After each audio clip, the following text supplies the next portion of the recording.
Amém, queridos? Graça e paz para o seu coração. Muito bom estar aqui com vocês. Agradeço por mais essa oportunidade, da gente se reunir num encontro assim de família e podermos compartilhar algo da palavra, Curva sua cabeça um pouquinho. Vamos mais uma vez colocar esse tempo diante do Senhor. Pai, muito obrigado pela sua presença aqui conosco. Nós te engrandecemos, exaltamos o nome que já foi exaltado pelo Pai, que está sobre todo nome, diante do qual todo joelho se dobrará e toda língua confessará que Ele é o Senhor. Esse nome, diante do qual todas as famílias da terra se dobram e reconhecem. Nós te levantamos nesse lugar, Jesus. Também levantamos a sua palavra, que é bendita eternamente, que ela possa prevalecer nos nossos corações como a semente incorruptível da verdade. Que realmente o Senhor possa se mover nos nossos corações e tudo aquilo que o Senhor tem preparado para esse tempo realmente se cumpra nas nossas vidas. Como ministro do Evangelho, eu quero abençoar cada casal, cada família que está aqui representado. Eu quero abençoar em nome do Pai, do Filho e do Espírito Santo. Senhor, e que o Senhor tenha misericórdia de nós, que o Senhor realmente nos ajude, nos inspire. Estamos profundamente cônscios das nossas limitações, Senhor, por isso que o Senhor tenha misericórdia, que o seu poder, como sempre, possa se aperfeiçoar na nossa fraqueza, e que sempre o seu nome, a sua palavra sejam glorificados, em nome de Jesus, amém, amém. Eu estava orando, sobre o que compartilhar com vocês, e me veio, uma palavra que eu tenho assim de muito antigamente, E a Bíblia fala assim: o bom escriba tira do bom tesouro do seu coração coisas novas, coisas velhas, Mas tem algumas coisas velhas que é impressionante como elas são poderosas. Essa é uma palavra que me impacta muito, E gostaria de falar um pouco sobre família, então, com você. É muito interessante porque quando Deus criou o ser humano, a Bíblia fala assim: criou, pois, Deus o homem, à sua imagem e semelhança, e fala assim: macho e fêmea os criou, dando a entender que quando Deus criou o homem, como na verdade depois sucedeu, Deus tirou a mulher do homem, tirou a varoa, Eva, de Adão. Então, quando a gente pensa nesse conceito de uma imagem e semelhança, o conceito da imagem e semelhança de Deus, ela não se refere apenas ao homem em si, como à mulher em si, mas também ao conceito, o conceito de casamento, e eu diria assim, principalmente, o conceito de família. Se você quer ter realmente uma imagem elaborada e plena da imagem de Deus, se você quer ter uma ideia plena da imagem de Deus, eu diria que a família reflete muito mais a imagem de Deus do que um homem ou uma mulher, isoladamente. Aliás, é curioso porque o pronome que a Bíblia usa em relação a Deus é um pronome no plural, Elohim, deuses, é Deus no plural. Ou seja, a identidade de Deus, por incrível que pareça, é uma identidade plural. Então, quando a Bíblia fala sobre essa imagem e semelhança, nós temos o conceito do homem, macho, fêmea, casamento, família, E isso é tão realmente especial, a gente entender dessa forma. Eu costumo dizer que quando nós nos casamos, nós começamos a experimentar muito mais a natureza de Deus do que quando nós estamos solteiros, né? Então, os solteiros podem dizer misericórdia. É muito bom a gente casar, a gente experimenta essa dinâmica realmente da maturidade e realmente de uma imagem, de uma natureza plena de Deus. Então, eu gostaria de compartilhar um pouco sobre esse conceito de família, não é? Você pode observar que antes que Deus ordenasse um crescimento populacional, Ele estabeleceu um protocolo para esse crescimento, não é? Quando Deus falou para o homem crescer, multiplicar, encher a terra, não é? Esse crescimento não poderia ser de qualquer maneira, então Deus estabeleceu um protocolo para esse crescimento, que foi o casamento, né? Gênesis 2, 24, 25, deixará, pois, o homem seu pai, sua mãe, unir-se-á à sua mulher, serão os dois uma só carne, o homem e a mulher ambos estavam nus e não se envergonhavam, não é? Então, de uma aliança, até que a morte os separe, entre um homem e uma mulher, devidamente emancipados de seus pais, né, de uma forma honrosa, decididos a viver uma vida transparente, não é? Experimentar essa nudez, essa vida transparente, não é? Sem constrangimentos. Então nasce esse conceito bíblico de família, e na verdade tudo que diverge disso acaba realmente assim produzindo resultados muito ruins, né? Então é muito importante a gente ter esses parâmetros aí assim de uma maneira bem firmes, porque olha, há muito tempo, não é? Quando a gente olha assim, enxerga historicamente, a família não vinha sendo tão atacada, não é? Como a gente percebe hoje. É difícil a gente ver assim tanta gente totalmente desprotegida, principalmente sexualmente, familiarmente. Vivemos uma epidemia de famílias fragmentadas, né? Então, e muitos de nós viemos de uma realidade assim, né? Mas antes de falar aqui sobre a família, eu gostaria de falar um pouquinho sobre o conceito de amor, porque é um conceito muito central, muito fundamental na Bíblia, não é? E foi com esse conceito que Jesus resumiu, não é, toda a lei moral de Deus, né?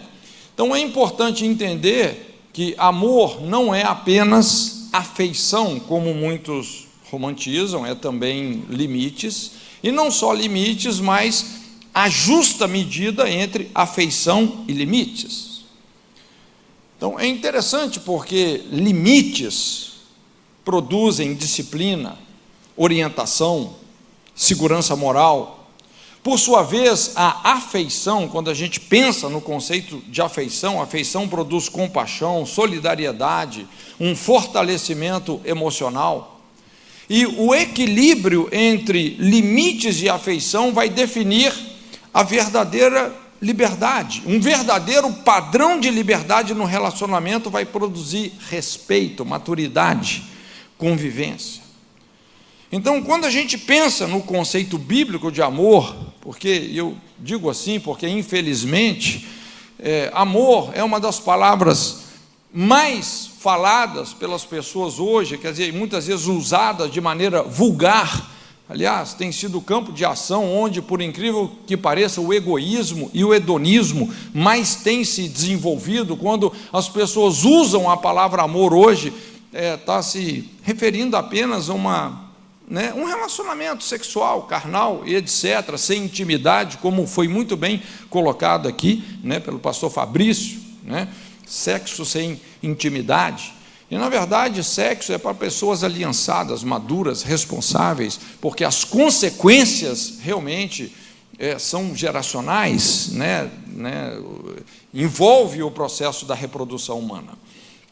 Mas a verdadeira liberdade que caracteriza o amor se baseia numa aplicação de limites e afeição, dosadamente. É interessante porque a dose pode estabelecer a diferença entre a cura e o veneno, não é verdade? A dose certa cura, a dose errada pode até matar. O que eu quero dizer é que amor sem limites é libertinagem e amor sem afeição é legalismo. Tanto a libertinagem quanto o legalismo são elementos altamente tóxicos para as relações humanas. Então, definindo o amor, como sendo afeição, limites, exercidos de maneira dosada, equilibrada, eu gostaria de compartilhar com você um quadro de valores que é legado aos filhos através do desempenho, ou o papel desempenhado pelo pai, como também pela mãe, e principalmente pelo relacionamento conjugal.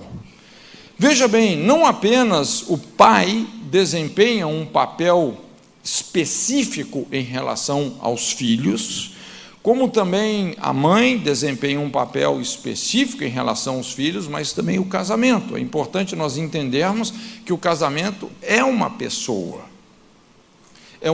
plural, é uma pessoa jurídica, mas é uma pessoa que tem identidade, tem consciência, tem propósito, ou seja, tem todos os ingredientes que uma pessoa tem.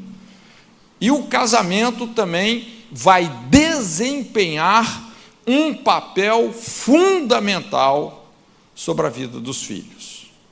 Então, o pai, ele comunica ou deixa de comunicar 3 coisas para os filhos: direção, limites e segurança. Isso é o que nós chamamos aí o princípio do pai, o papel do pai, não é? A mãe, por sua vez, também vai desempenhar 3 papéis ou 3 funções em relação aos filhos: vínculos, nutrição e organização.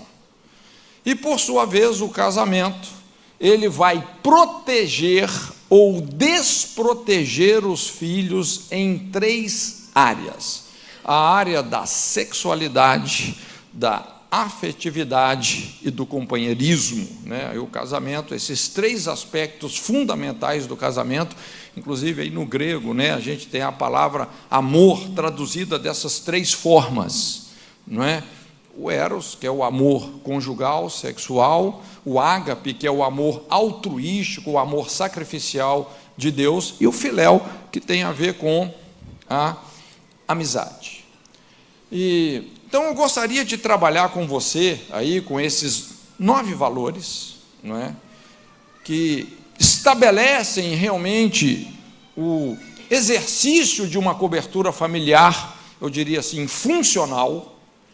E o meu propósito em desenhar dessa forma para você é porque, infelizmente, muitos de nós, como eu disse, viemos de uma cobertura familiar que sofreu alguma perda, algum desajuste. Hoje é muito comum a gente ver pessoas, de repente elas não conheceram o pai, não é? Experimentaram a dor de um divórcio precoce dos pais, não sabem o que é um casamento ou um relacionamento que deu certo ou que pode dar certo. Ou algumas outras cresceram, foram educadas por uma mãe que descarregava a sua frustração por causa dos abusos, das traições, sei lá, até da violência que essa mulher sofria no lar, não é? A gente que interage com os bastidores da vida das pessoas, a gente percebe que, infelizmente, essa é uma realidade muito presente. Então, lógico, inclusive tem até situações que eu diria que elas são muito mais traumáticas, não é? Pessoas que sofreram abusos sérios na infância, não é? Abusos, às vezes, por um pai alcoólatra, por um pai imoral, não é? Imagina, então, uma menina que, de repente, foi tocada incestuosamente, e você chega e fala assim para essa menina: olha, mas você tem que entender porque Deus é pai, mas ela teve um pai abusador. Então, são dores existenciais que é difícil a pessoa ter o referencial correto de Deus. E quando a gente começa a entender esses valores, esses referenciais, que nós não recebemos da nossa cobertura familiar, na verdade deveríamos ter recebido, mas não recebemos. Quando a gente entende esses referenciais numa perspectiva da natureza divina, que é o que eu quero fazer aqui, não é? Então fica fácil a gente ressignificar a nossa história, né? Até como foi colocado aqui pelo pastor Fabrício, essa questão da gente dar um outro sentido, da gente redimir, não é, a nossa história. Então, começando aqui por o que eu chamo aqui o princípio do pai. É interessante porque o princípio do pai, ele vai comunicar para os filhos uma noção de missão e liderança. Missão e liderança. E é por isso que hoje, às vezes, a gente vê tantas pessoas perdidas nesse sentido, não é? De achar o seu destino, de entender, realmente enxergar de uma forma promissora, esperançosa o seu destino, porque muitos, infelizmente, às vezes não tiveram esse referencial do pai, né? Às vezes eu costumo dizer que hoje o que mais está em pauta não é nem a parábola do filho pródigo, mas é a parábola do pai pródigo, não é? Muitas pessoas que simplesmente tiveram um pai que se marginalizou, não é? E que realmente não funcionou como esse referencial. Mas o que a gente observa aqui no papel do pai, quando a gente pensa assim, nessa essência que é a noção de missão e liderança, nós podemos resumir o conceito de liderança em 3 subconceitos. Então, conceito de liderança, o que é liderar? Primeira coisa é você estabelecer uma direção, um alvo, um destino para um grupo de pessoas. A primeira faceta de uma boa liderança é você ser visionário, não é? É você ter um senso de direção e destino. Inclusive tem uma ciência chamada teleologia que estuda só sobre isso, a necessidade que todos nós temos realmente de ter uma direção, um senso de orientação na nossa vida, e nós vamos ver que quem ativa esse senso de norteamento e direção nas nossas vidas é o pai, desempenhando o seu referencial. Então, primeira coisa que o pai vai ativar na vida de um filho é direção. O perfil do referencial do pai vai produzir nos filhos esse senso de orientação, propósito. Então, uma facilidade ou dificuldade de estabelecer as prioridades certas. A capacidade ou incapacidade de desfrutar da identidade, discernir a vocação, saber o que você é, o que você não é, o que você quer, o que você não quer na vida. É impressionante como isso está intimamente ligado com o desempenho do papel de um pai. É interessante, quando a gente olha para a Bíblia, Talvez a melhor maneira da gente entender isso nas Escrituras foi quando Deus estava revelando a sua paternidade, conduzindo Israel pelo deserto. Ali, você sabe, foi a infância da nação, não é? Foi quando Deus tirou Israel da escravidão do Egito, não é? Salvou lá toda aquela escravidão, e Deus os conduziu ali pelo deserto, até que eles pudessem entrar no seu destino, que seria Canaã.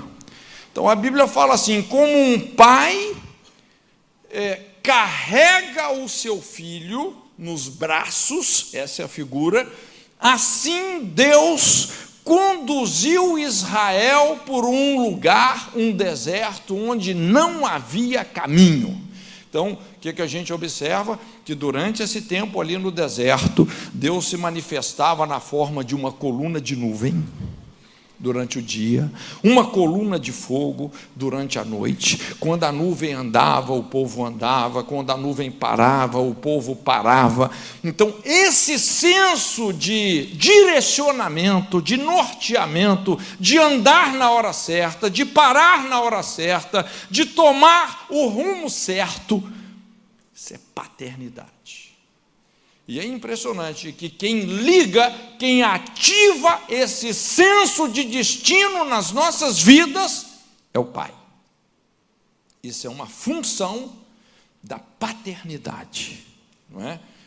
Então, por isso que é tão importante, e o homem, eu costumo até dizer assim, em relação aos filhos, o aspecto mais importante em relação aos filhos, né, pai, não é tanto a presença, mas é exatamente esse referencial.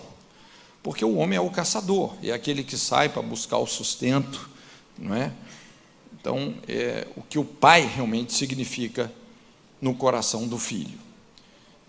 Então, a primeira coisa que a gente observa em relação ao papel do pai é direção. Você pode observar, não é? Pessoas que tiveram um pai presente, facilmente essas pessoas, cedo na vida, elas acabam realmente enxergando o caminho que elas têm que tomar na vida. Em contrapartida, pessoas que tiveram um pai ausente, muitas delas se sentem perdidas, desorientadas em relação às coisas mais importantes da vida. Muitas vezes fazem uma série de tentativas vocacionais frustradas. A vida emocional acaba sendo desestabilizada por uma carência afetiva muito séria, não é? Às vezes a pessoa está tentando assim buscar uma afeição que ela não teve do pai, ou seja, compensar um déficit emocional com um crédito de concupiscência. Isso pode conduzi-la a muitos relacionamentos errados, pervertidos, não é? E para muitos que conviveram com esse buraco existencial de uma orfandade paterna, a vida pode se transformar num labirinto cheio de becos sem saída. Mas é importante nós entendermos que Deus é pai de órfãos, não é? E obviamente, não é? Deus sempre tem um plano para aqueles que saíram do plano. Então, primeira coisa é essa direção. O segundo aspecto, a segunda função do papel do pai tem a ver com limites, essa capacidade realmente de estabelecermos o limite correto para os nossos desejos, para os nossos sentimentos, lidar com os nossos instintos, não é?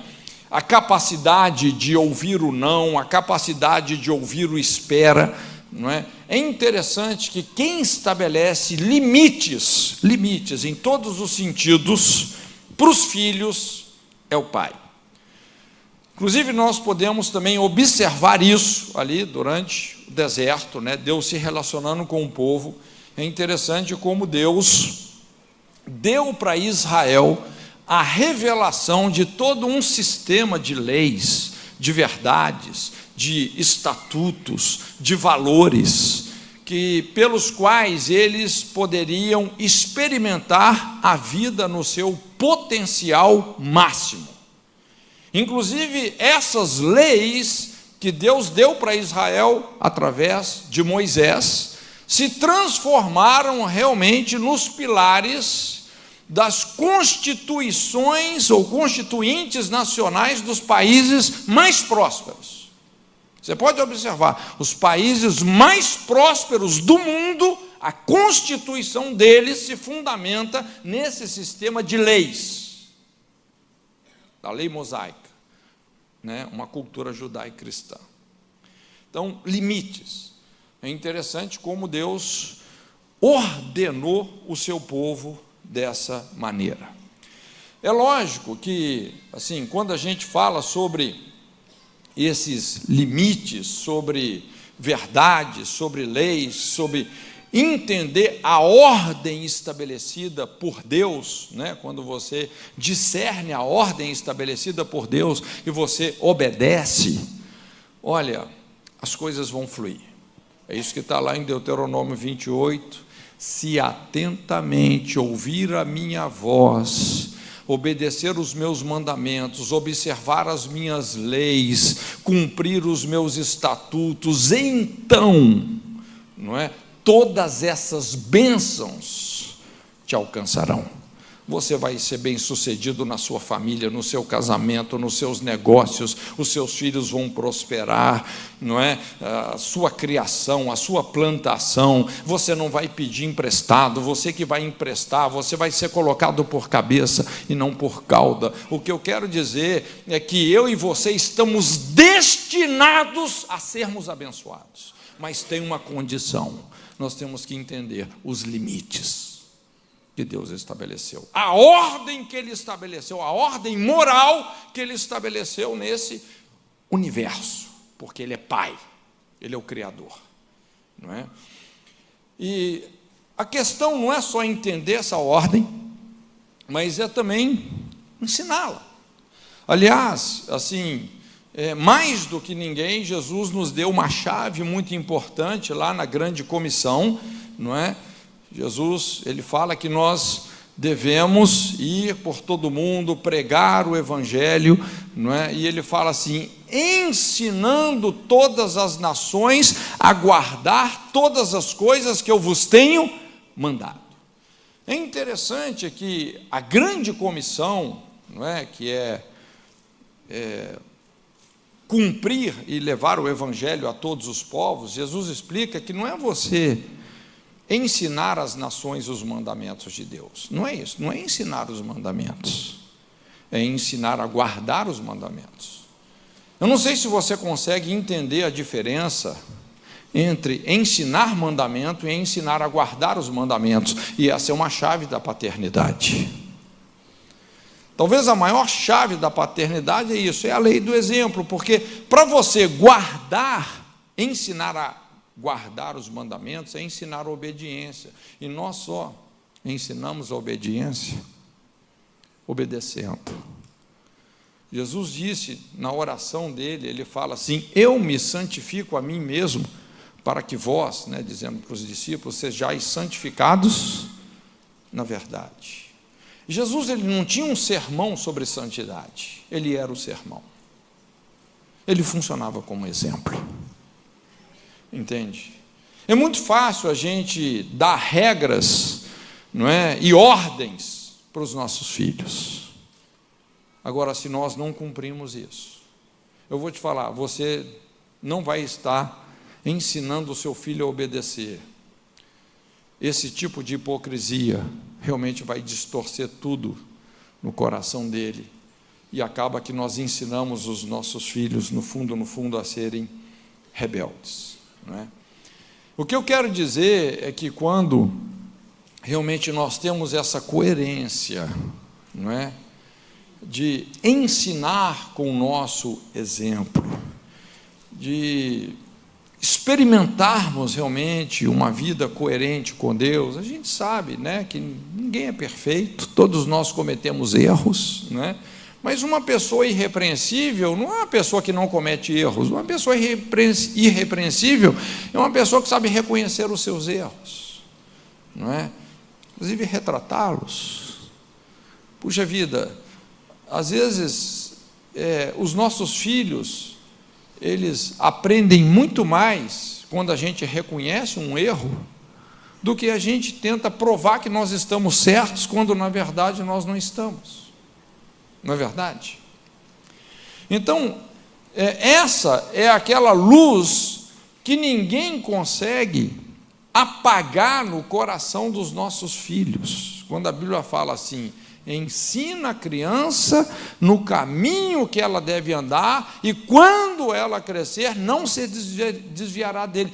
Quer dizer, o que a Bíblia está dizendo? Está falando aqui sobre caminho, sobre um estilo de vida, algo que é comunicado com coerência, não é? Então, quando nós colocamos esses limites com coerência, não é? Deus não espera que a gente seja perfeito, mas Ele espera que a gente seja coerente. Eu vou te falar, ninguém vai apagar essa revelação no coração dos nossos filhos. A gente sabe que criar filhos, às vezes, tem muitos desafios, né? Eu assim, acho muito interessante quando, ali na parábola do filho pródigo, né? E de repente aquele pai se depara com um filho assim, que estava numa idade crítica, entrou numa crise terrível, não é? E realmente ele se rebelou, ele exigindo do pai ali sua herança, querendo ir embora de casa. Muitos de nós, às vezes, passamos por isso.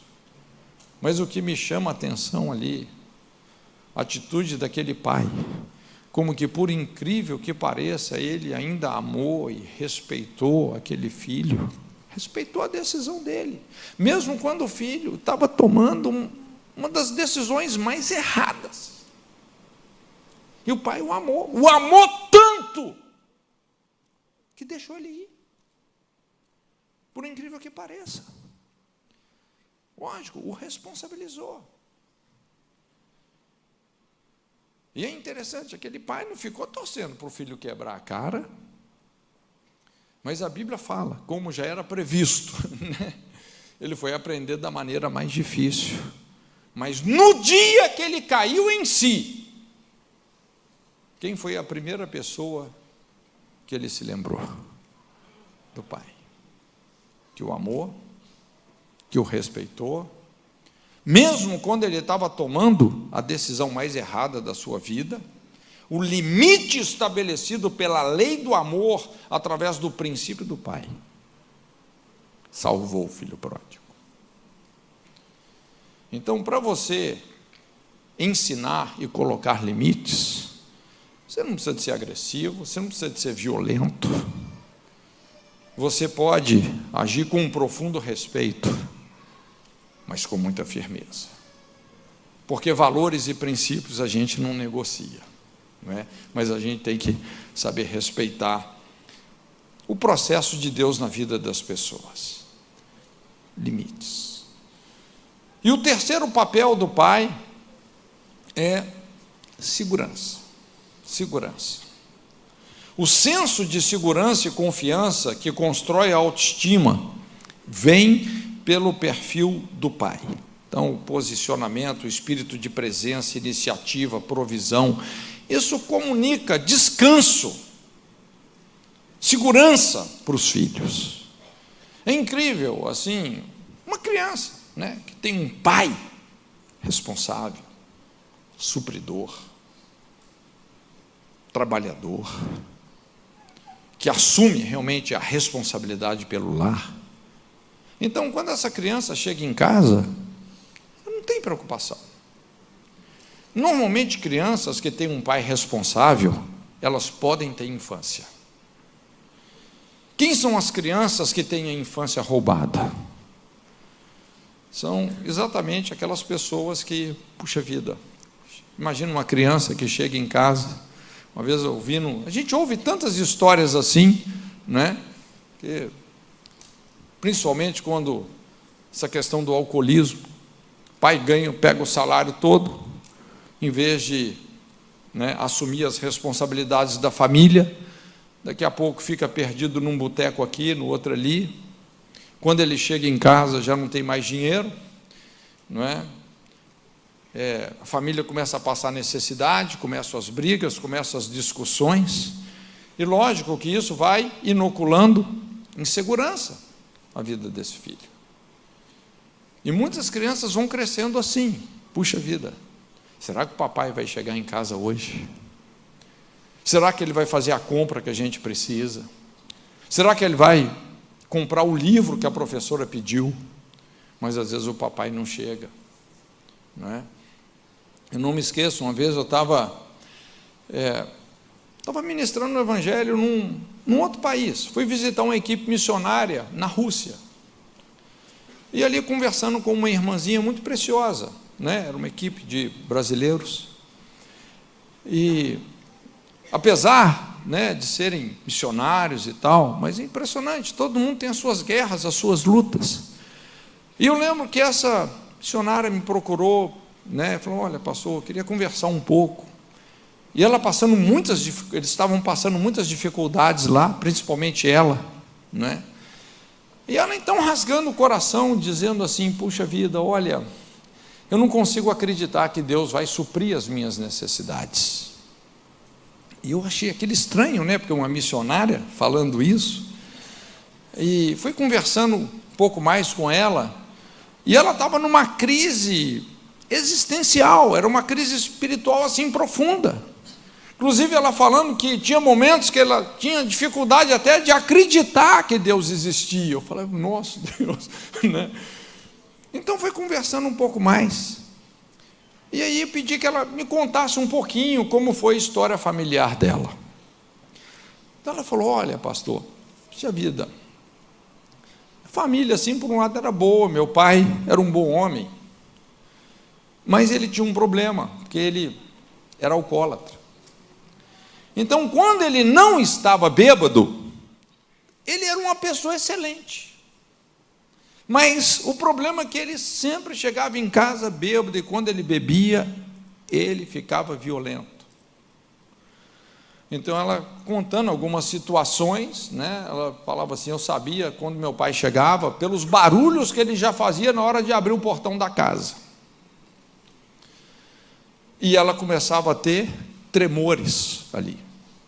E ali era briga, era pancadaria, não é? Quer dizer, cada vez que isso se repetia, isso foi destruindo todo o senso de segurança, de confiança. E eu pude observar ali o estrago que isso foi fazendo, paulatinamente na vida dela. Quem constrói ou destrói o senso de segurança é o pai. Você vê, uma vez eu estava ouvindo um grande amigo meu, esse cara, antes dele se converter, ele morou muito tempo na América, nos Estados Unidos.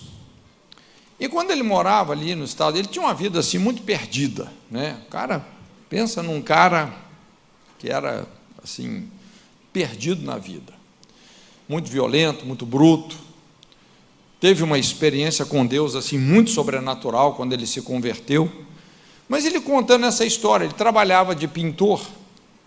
Então ele estava lá um dia pintando uma casa, fazendo o trabalho dele, e chegou um menininho, uma criança, né? E começou a mexer nas tintas, brincando, criança brincando. E como ele era assim meio estúpido, ele olhou para o menino e falou: ô menino, o que você está fazendo aí? Ah, estou brincando. Some daqui, senão eu te dou um cascudo, né? Um cocão. Aí o menino olhou para ele assim: eu vou chamar meu pai para você vai ver, tal. E foi embora, né? Chorando, triste. Bom, no final do dia, quando ele vê, o menino está passando lá na frente com o pai. E quando ele olhou assim, Ele achou muito engraçado, porque o pai do menino era baixinho, magrinho, e esse cara, o bicho é de todo tamanho. Rapaz, se o menino fosse chamar o pai dele, o pai do menino ia apanhar tanto. Mas na cabeça daquela criança, o pai dele era o Superman. Eu não sei se você entende isso.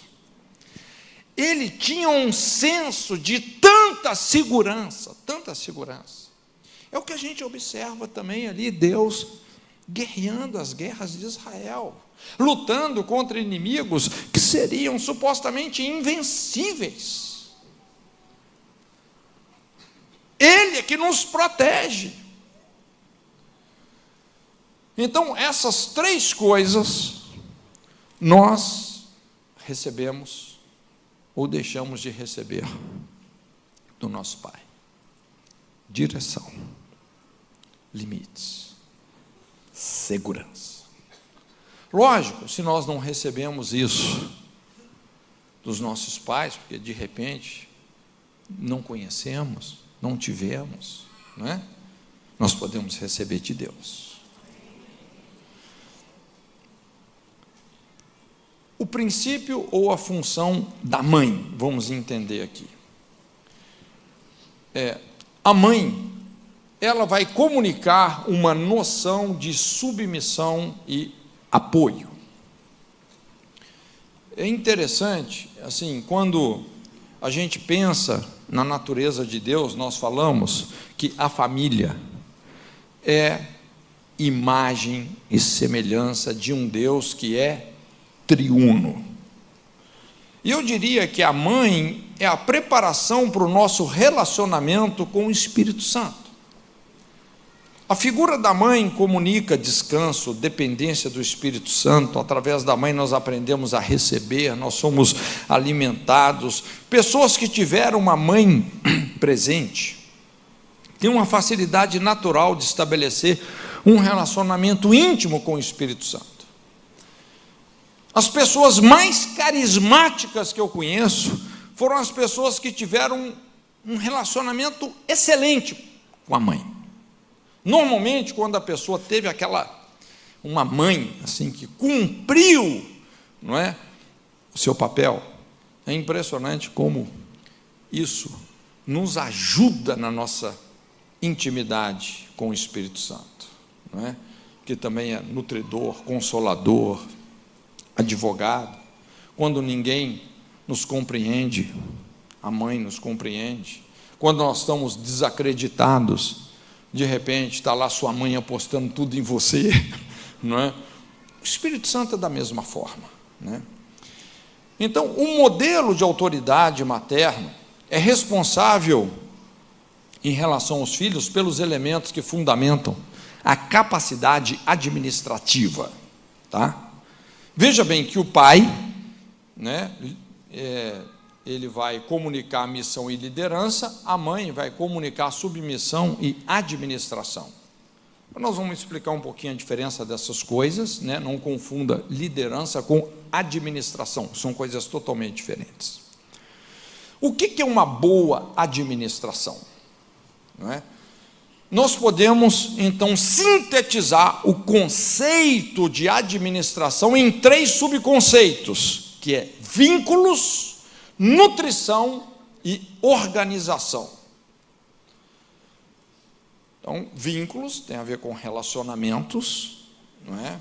Pessoas que tiveram uma mãe presente, que desempenhou o papel de edificadora do lar, têm uma tendência de desenvolver novos relacionamentos com extrema facilidade. São aquelas pessoas que têm capacidade, não é, de iniciar um relacionamento, não é, uma desinibição natural, não é, para assim lidar com as pessoas. Em contrapartida, pessoas que tiveram uma mãe ausente ou pessoas que cresceram, infelizmente muitas pessoas crescem, né, debaixo de um referencial de uma mãe que foi muito ferida, muito massacrada no relacionamento conjugal, traída. E, às vezes, essas mulheres, como eu disse, acabam descarregando os filhos, sua frustração, muita frustração, não é? E acabam machucando os filhos, afastando os filhos, não é? Mas, aconselhando pessoas, eu tenho observado que personalidades extremamente tímidas ou críticas, assim, no sentido negativo, né, são respectivamente o subproduto de um relacionamento ausente ou quebrado com a mãe. Então, normalmente a pessoa que ela não teve uma relação, uma intimidade com a mãe, acabam se tornando extremamente tímidas. Lógico, tem pessoas que elas são naturalmente tímidas, não é? Não estou rotulando a timidez como uma coisa ruim, não é? Mas, na verdade, tem pessoas que elas, puxa vida, elas conseguirem se expressar, falar com alguém é um desafio assim enorme. E é interessante, quando você pergunta, olha, como é que foi o seu relacionamento com a mãe? Você percebe que, às vezes, assim, tem um grande bloqueio, tem uma grande barreira, né? Ou seja, a nossa liberdade temperamental, até a capacidade de sermos nós mesmos temperamentalmente, tem muito a ver com um bom desempenho do papel da mãe. Então, a primeira coisa é vínculos, né? A mãe vai comunicar isso, vínculos.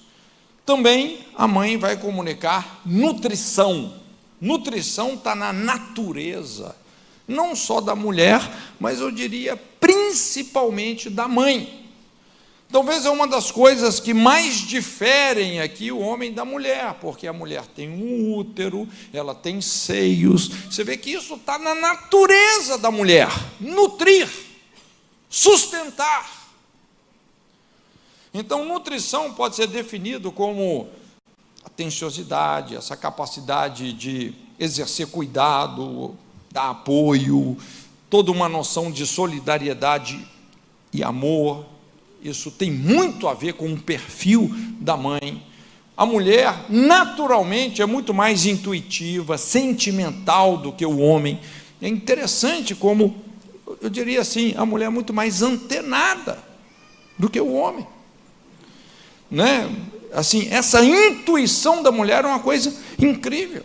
Às vezes minha esposa fala algumas coisas assim, que quando ela fala, às vezes eu nem estou percebendo aquilo, mas quando ela fala, eu falo, cara, deixa eu ficar arisco, porque normalmente ela percebe coisas que eu não percebo. Tem vezes que eu estou fazendo aconselhamento com a minha esposa, ela está me ajudando lá no aconselhamento, ela tem umas tiradas assim, ela pega tem uns discernimentos, que eu falo assim, rapaz, eu sou um retardado mesmo, não é possível.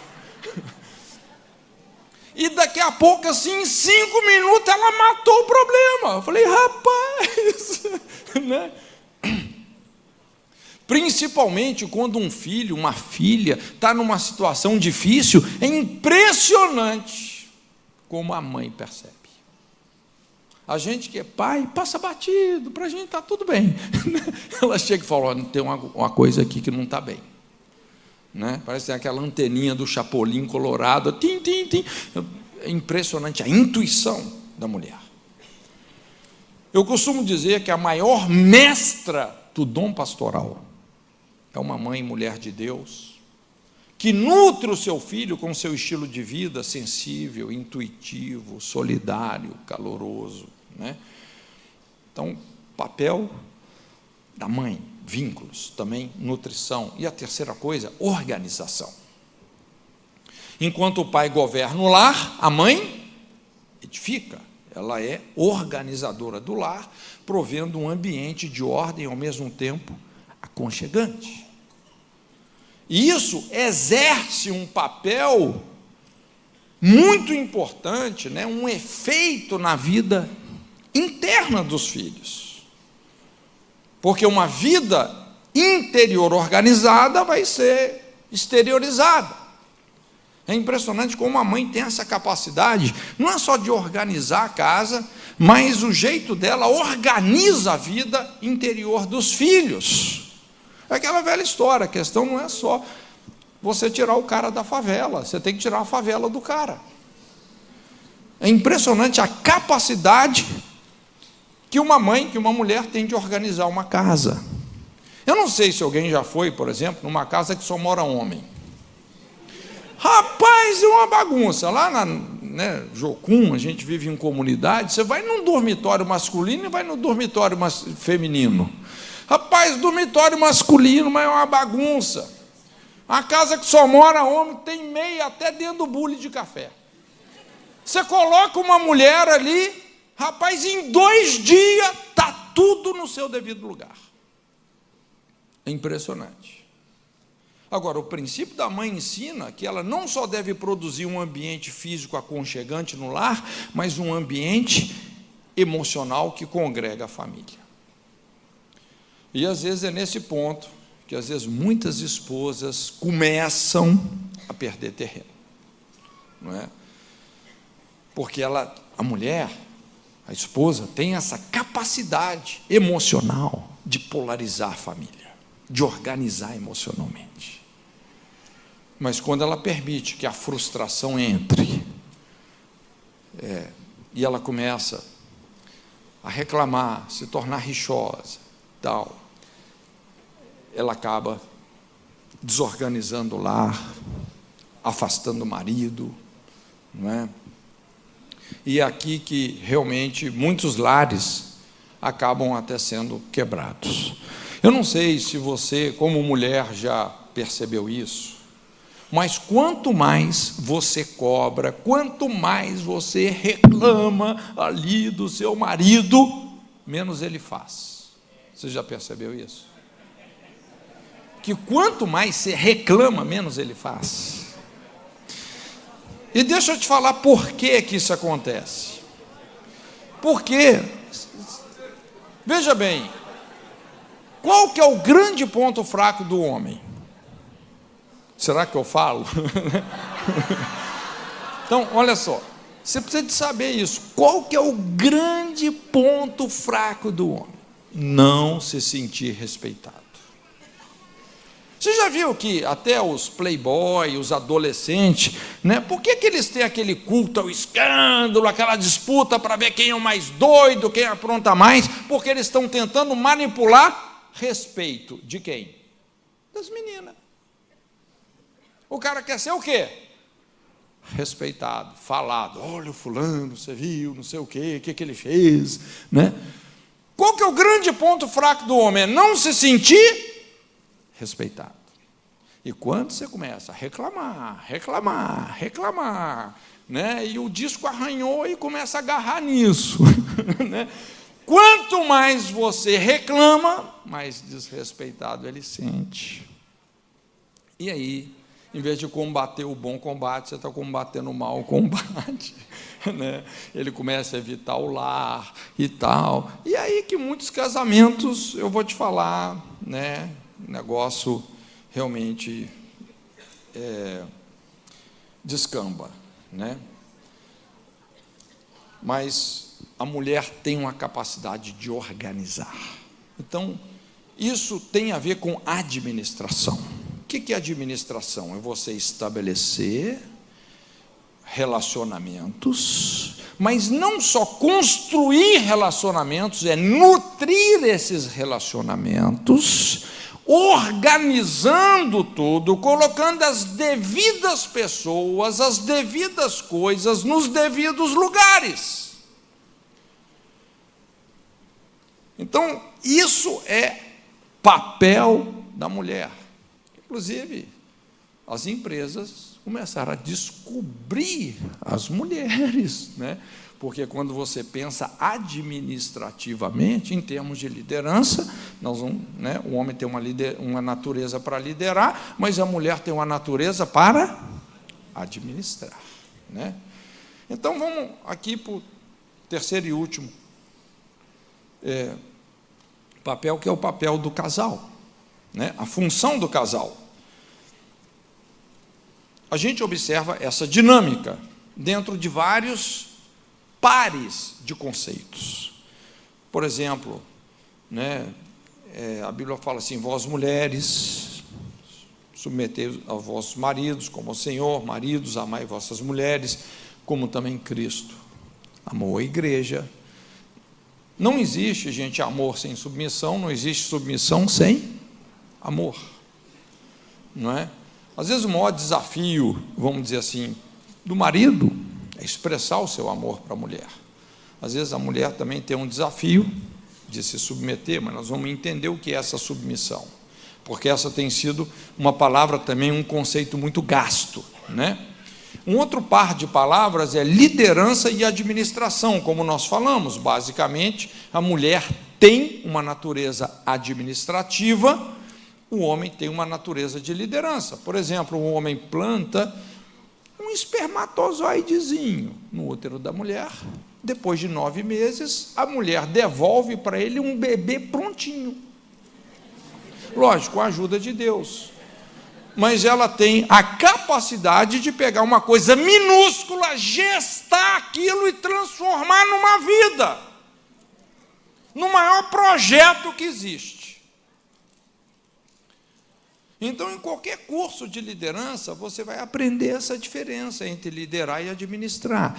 Liderança, essencialmente, tem a ver com onde você quer chegar no seu futuro, qual é o seu destino, qual é o seu propósito. Mas administração é o processo diário para você chegar até lá. E Deus fez a mulher assim.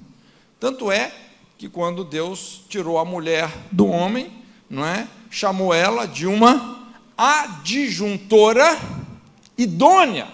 Adjuntora. O que é adjuntora?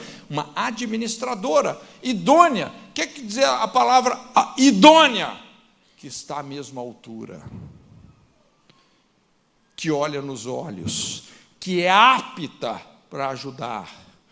Deus não criou a mulher como um ser inferior ao homem, criou ela como um ser idôneo, completo, não é? Aliás, para você se casar, você tem que ser completo. Você não pode querer casar para se completar.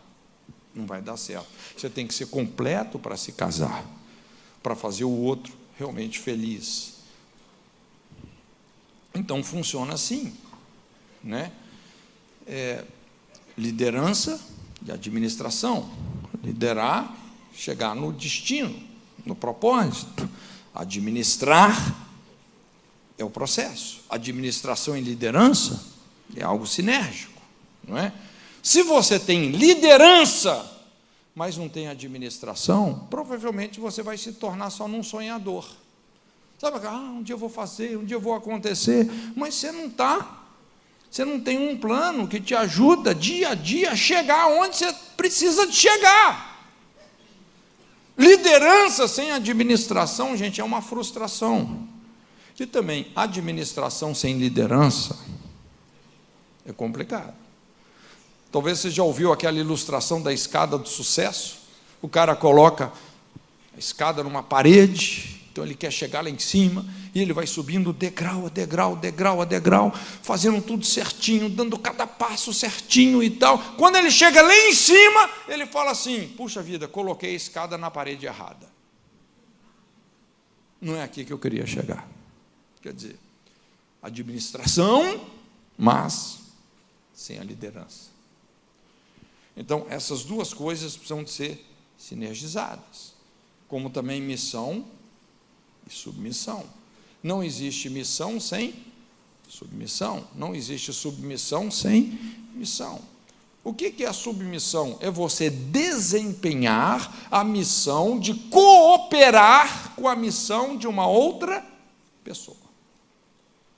Então, o conceito de submissão não é um conceito de valor, que está tratando do valor.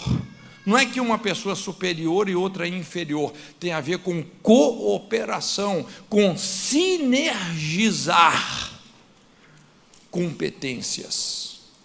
Esse é o conceito de submissão. Eu sempre falo com as mulheres: antes de você se casar com o seu marido, case-se com a missão dele. Se você não pode casar com a missão desse homem, não se case com ele. Tem essa frieza no bom sentido. Agora, quando você se casa com a missão, quando você começa realmente a desempenhar uma missão que coopera com a missão do seu marido, a missão do seu marido vai dar sentido à sua missão, 2 de vós perseguirão 10.000. Né? Sinergia. Então, veja bem, a mulher, ela foi tirada do lado do homem, sim ou não? Da costela, do lado. E a mulher tem que andar ao lado. Não é atrás de um grande homem de Deus que tem uma grande mulher, não. É ao lado. Se você anda atrás, você é muçulmana. Se você anda na frente, você é Jezabel. Ande ao lado. Né?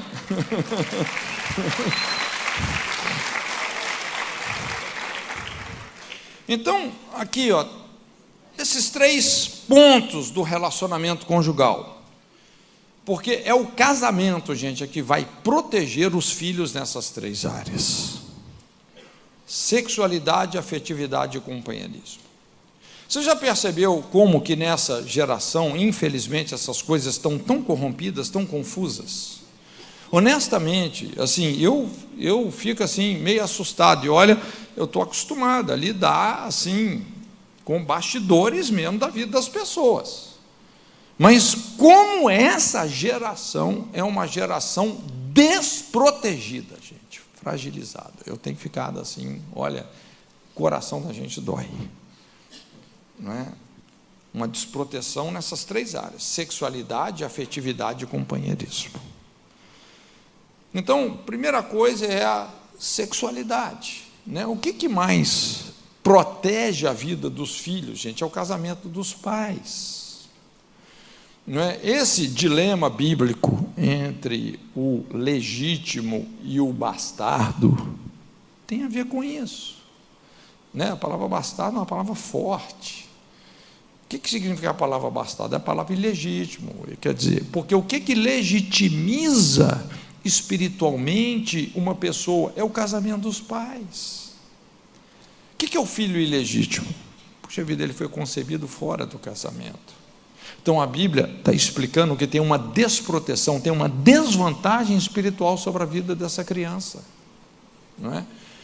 Então hoje a gente vê muitas crianças assim, com problemas sérios latejando nelas. Você vê assim, como que os alarmes, espiritualmente falando, estão soando. Imagina uma criancinha com 4, 5 anos com trejeitos homossexuais, uma criança com 7, 8 anos de idade que já tem vida sexual ativa, não é? Uma criança, às vezes, aí de 9 anos abusando de uma de 12. Você vê coisas hoje que você fala assim, gente, tem muita desproteção. Aí quando você vai olhar para o casamento dos pais, está tudo arrebentado. Tudo arrebentado. É interessante como que muitos divórcios, às vezes, eles começam com esses problemas também na sexualidade, não é?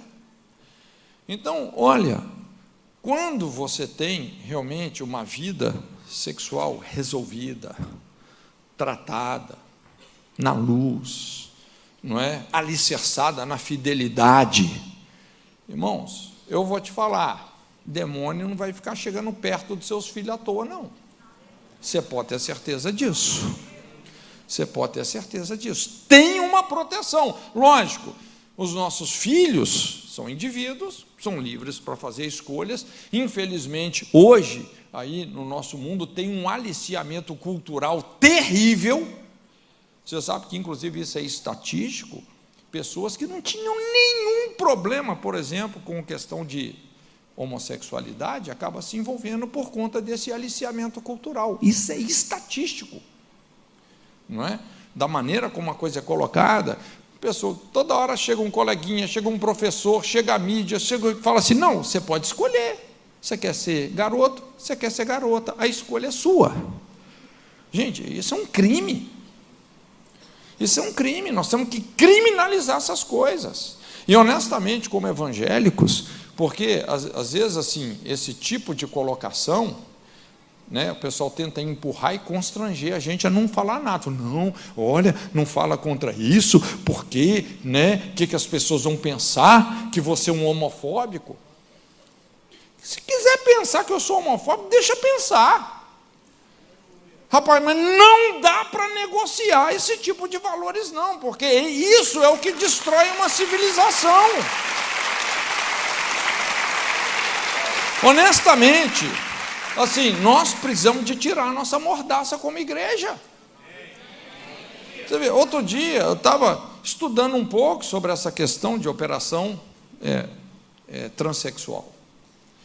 Gente, não sei se você sabia, mas 30% das pessoas que fazem essa cirurgia, num espaço de 7 anos, suicidam, tiram a vida. 30%. 30%. Mais de 70%, por exemplo, de uma pessoa que na infância teve assim a pessoa se sentiu assim num corpo errado, quando elas se tornam adultas, mais de 70%, elas se resolvem. Elas se resolvem. Então, às vezes, a coisa está sendo empurrada dentro desse politicamente correto, vamos dizer assim, com uma dose tão grande de constrangimento, não é? Porque te rotulando, não é? Te manipulando a aceitar passivamente, cara, daqui a pouco esse negócio começa a entrar na vida de muita gente, muita família correta. Nós precisamos de lidar com isso, principalmente através do casamento, não é? Área da sexualidade. Segunda área aqui é afetividade. Afetividade tem a ver com um amor sacrificial, né? Esse amor sacrificial tem a ver com carinho, com compreensão, com respeito, com paciência, não é? Aquilo que foi ministrado tão bem aqui antes, né? Essa capacidade de você lidar com a parte difícil do outro e também com a sua, você superar os seus traumas, você ter paciência, né, com as dificuldades do seu cônjuge. Então, essa questão da afetividade, é o amor ágape. Esse amor ágape é um amor sacrificial, não é? E quando a Bíblia fala desse amor, veja bem, é um amor que Jesus colocou, não foi no nível de sentimento, foi no nível de mandamento. Você pode até não gostar de uma pessoa e ainda assim amá-la, porque amar é um verbo, não é um sentimento, não é uma química corporal. Se você não ama, pastor, eu não amo mais a minha esposa. Então ame, é um verbo, é algo que você faz, é uma escolha. Não é um sentimento, é uma escolha. E eu vou te falar, quando você nega a si mesmo e você ama incondicionalmente, você recupera o sentimento que você perdeu. Você recupera.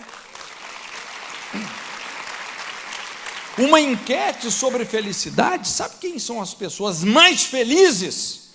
São as pessoas que perseveraram nos conflitos matrimoniais e estão casadas há pelo menos mais do que 20, 30 anos e superaram. Porque quando a pessoa, assim, qualquer conflitozinho, né, ela pula fora do relacionamento, gente, essas pessoas se tornam voláteis, né? Essas pessoas não se firmam em nada, elas começam a ir de insatisfação em satisfação em satisfação, não é? Elas estão sendo reprovadas na escola do caráter, como, né, o Fabrício falou aqui. Então, é um amor sacrificial, onde você aprende realmente a ser sábio, a ser um inimigo de contendas. Todo casal briga, mas eu vou te falar, é muito importante a gente ter esse amor sacrificial no sentido de não valorizar essas situações que são irrisórias, porque tem casal, por causa de uma coisinha desse tamanhozinho, cara, é uma briga de uma semana. Às vezes o que mais destrói um casamento, às vezes é isso, é essa falta de domínio próprio. Então, a partir do momento que nós estamos dispostos a amar sacrificialmente, nós vamos começar a proteger os nossos filhos. Se a gente não faz isso, nós vamos desprotegê-los. E o companheirismo, o amor filéu. Companheirismo proporciona parceria, essa capacidade de liderar e apoiar, ou seja, o entrosamento físico, emocional, profissional, ministerial, financeiro, não é? Do casal. Esse companheirismo, filéu, amizade, entrosamento espiritual. Os filhos vão assimilar essa capacidade de trabalhar em equipe. Então, se ele está numa situação que ele tem que assumir uma liderança, puxa vida, ele tem um referencial do pai, ele sabe ser visionário, ele às vezes sabe dar um passo adiante. Se ele está numa situação que ele tem que apoiar alguém, puxa vida, ele aprendeu com a mãe, administrar, apoiar, não é? Fortalecer. Ele não vai se jogar numa crise de identidade porque não foi escolhido para ser um líder, muito pelo contrário.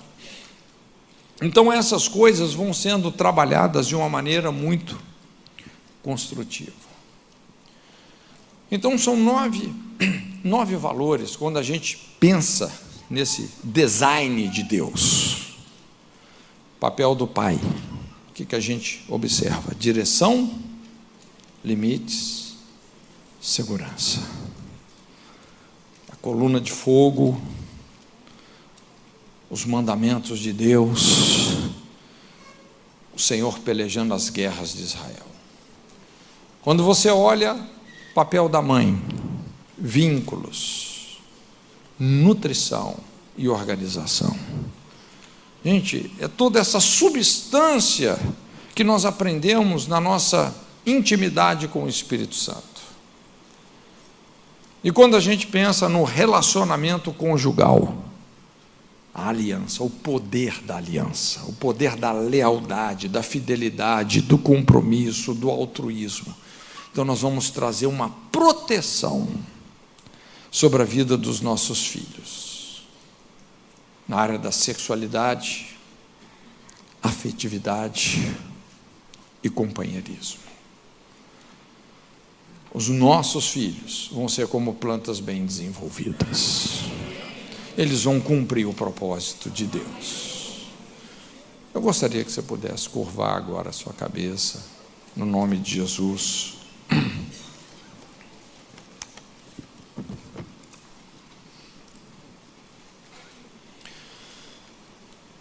Deixa o Espírito Santo falar com você.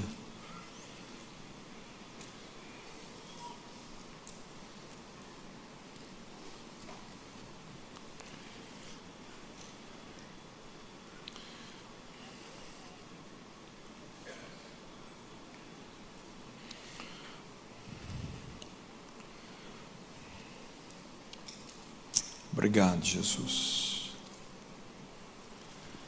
Obrigado pela sua presença.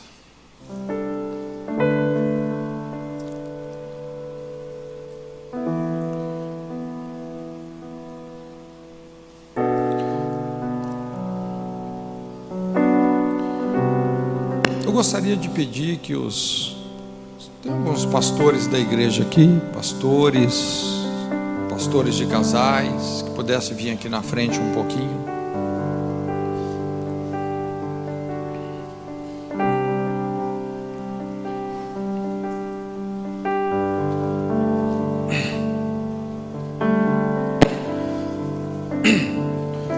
Eu gostaria que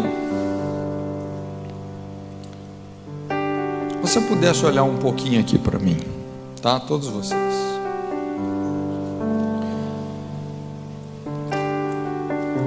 Eu gostaria de fazer um ato sacerdotal. A essência do sacerdócio é a representação, né? O sacerdote é aquele que se compadece eternamente dos ignorantes e errados, oferecendo dons e sacrifícios, sabendo que ele mesmo está rodeado de fraquezas. Eu sei que nenhum de nós aqui viemos de uma família perfeita, não somos perfeitos, mas nós temos um design de Deus, e existe uma redenção que realmente é suficiente para restaurar todas essas quebraduras. Na verdade, existe uma unção messiânica que foi liberada no sacrifício de Jesus, que restaura a cana quebrada, que reacende o pavio que fumega, que liberta os cativos, que cura os quebrantados de coração, que converte o coração dos pais aos filhos, dos filhos aos pais. Então nessa noite eu gostaria que você pudesse olhar para mim aqui como se eu fosse o seu pai, tá bom? Uma representação. E eu quero te pedir perdão, como seu pai, representando o seu pai. Eu quero te pedir perdão com todo o meu coração. Talvez eu tenha frustrado muita coisa na sua vida. Quero te pedir perdão por, às vezes, tantas expectativas que você nutriu, mas que eu não consegui atender. Inclusive, eu quero te pedir perdão, talvez, por erros que eu cometi.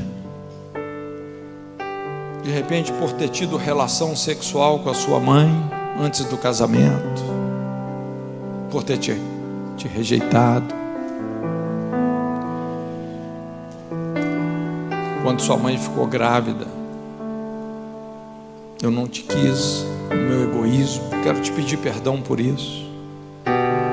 Até pela intenção de abortar, quero te pedir perdão por ter te visto apenas como um problema.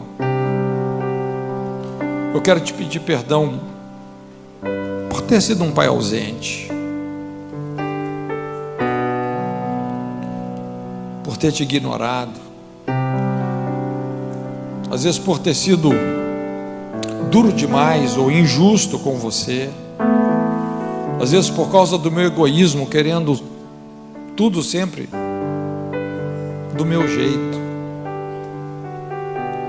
não me importando com os seus sentimentos. Eu te peço perdão pelo autoritarismo, por não te dar razão, muitas vezes quando eu estava errado e você estava certo. Me perdoa por não ter tido paciência de te ensinar as coisas. Talvez muitas vezes nem me dava ao trabalho de mostrar algo, um desenho, uma habilidade. Quero te pedir perdão por ter traído a sua mãe, por ter abandonado o lar, às vezes quando você mais precisava de mim. Me perdoa o alcoolismo, os palavrões, os xingamentos, as pragas, todas as vezes que eu fui desleal, que eu fui duro, que eu fui seco com você. Quero te pedir perdão por toda forma de desilusão, de decepção que eu causei no seu coração. Te peço perdão. Quero te pedir perdão por nunca ter te pedido perdão, por nunca ter admitido os meus erros.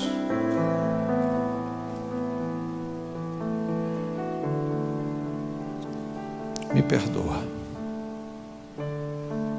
Amém? Me perdoa.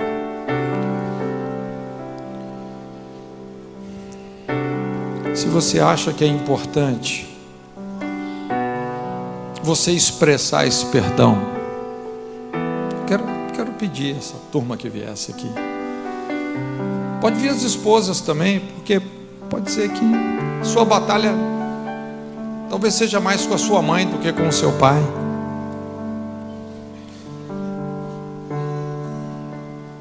A Bíblia fala sobre os pais se convertendo aos filhos, os filhos se convertendo aos pais. Então, se você quer expressar, você acha que vai ser importante você expressar o seu perdão, dando um abraço, recebendo um abraço, sai do seu lugar, vem aqui na frente, tenha liberdade.